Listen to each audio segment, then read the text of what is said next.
ये सुलह कुलियत को छोड़ो। ये सुलह कुली मौके की दाग में रहते हैं। एक हो जाओ, सुन्नी वाबी एक हो जाओ। अपने को न हिंदुओं के सामने जब लड़ाई होती है तो हिंदू मारता है तो ये नहीं देखता कि ये हिंदू ये सुन्नी है कि वाबी है। हमें तो बस इस्लाम के नाम पर मारा जाता है। ये सर ये झगड़े छोड़ो, ये मौलवियों का नहीं, ये इसके रसूल का मामला है। ये तौहीन रसूल और अज़मत रसूल का मामला है। सुलह कुलियत को छोड़ो। मैं कहता हूँ हिंदुस्तान जब आज़ाद हुआ था तब 5.5-6 करोड़ मुसलमान थे। आज ऑन पेपर 30 करोड़ है। लेकिन यूँ जो देखो, सही माना में देखो तो आज ओरिजिनल मुसलमान 5 करोड़ भी नहीं है।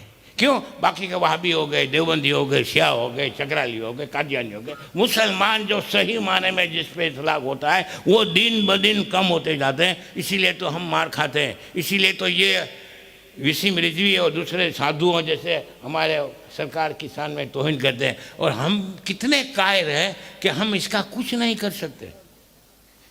रैली निकालते हैं, आवेदन पत्र देते हैं। इसका मतलब क्या है कि हम एक काफिर के पास जाकर हाथ जोड़ते हैं कि साहब हमारा थी हमें कहीं થઈ શકે એમ નથી, આ आवेदन पत्र लियो, फलाना है हमारा आका निशान में तो तौहीन करे। अरे तुझे मालूम नहीं, वो गवर्नमेंट के इमा और इशारे पे काम करते हैं। इलेक्शन का फ़ायदा उठाने के लिए ये कौमवादी वातावरण खड़ा करते हैं। लेकिन किसी में ये हिम्मत नहीं है कि किसी गुस्सा के रसूल को उसके अंजाम को पहुंचा दें। बस आवेदन पत्र देते हैं, फोटा पढ़ाते हैं, छापे में उसका फ़ोटो आ जाता है, सबको कहता है हूँ आशिक के रसूल। ये इसके रसूल नहीं है। खैर मुसलमानों डर को निकालो, किसी के बाप से मत डरो। हिंदुस्तान हमारे बाप का है। 950 साल हमने हुकूमत की है और दिल्ली की सीट पे चाहे भाजपा हो गए चाहे कांग्रेस, हमें इससे कोई फर्क नहीं पड़ता। दिल्ली की सीट पे कोई भी बैठे, सबको बिठाने वाला मेरा गरीब नवाज है। लॉर्ड कर्जन जब अजमेर मुकद्दस आया था तब उसने कहा था कि बजाहिर हिंदुस्तान पे हम हुकूमत करते हैं, लेकिन हकीकत में अगर हिंदुस्तान पे कोई हुकूमत करता है तो अजमेर में सोया हुआ गरीब नवाज है। नारे तकबीर, नारे रिसालत, अज़मते मुस्तफ़ा, हिंद का एक ही राजा, हिंद का एक ही राजा, उनसे सरकार शाह मीरा, हमारी ताकत हमारी हिम्मत। सुभान। बस आखिर में एक ही बात, सुन्नियत में मजबूत रहो, मसलक के आला हजरत में टनाटन रहो।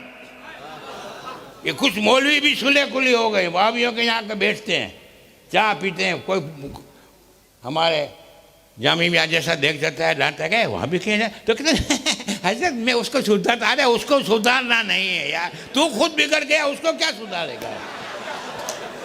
और हमारा मिशन एक है, हम किसी वहाबी को सुन्नी नहीं बनाना चाहते। बहुत खूब, बहुत खूब।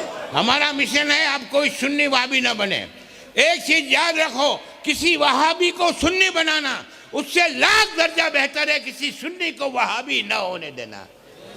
अगर वहाबी अपने अकीदों से तौबा करके मुसलमान होता है तो जहे नसीब, और अगर तौबा नहीं करता तो सरकार आलाजत ने तो फैसला कर दिया तेरी दोजख से तो कुछ छीना नहीं, खुल्द में पहुंचा रजा फिर तुझको क्या। बस इसी पे ख़त्म करता हूँ। दुआ करता हूँ कि अल्लाह हमें ज़िंदगी की आखिरी सांस तक मसलक के आला हज़रत पर मजबूती के साथ कायम रखे और इसी मसलक के बरहक पर मजबूती के साथ कायम रहते हुए मदीना तैयबा में ईमान की मौत अता फरमाए और मदीना तैयबा की मुक़द्दस सरजमीन में दफन होने की सादत नसीब फरमाए। आमीन या रब्बल आलमीन। अस्सलामु अलैकुम। माशाअल्लाह, सुभान अल्लाह। उठूँगा तो नहीं, कुर्सी एक है, यहीं कुर्सी पे बैठूँगा, हट जाऊँगा थोड़ा।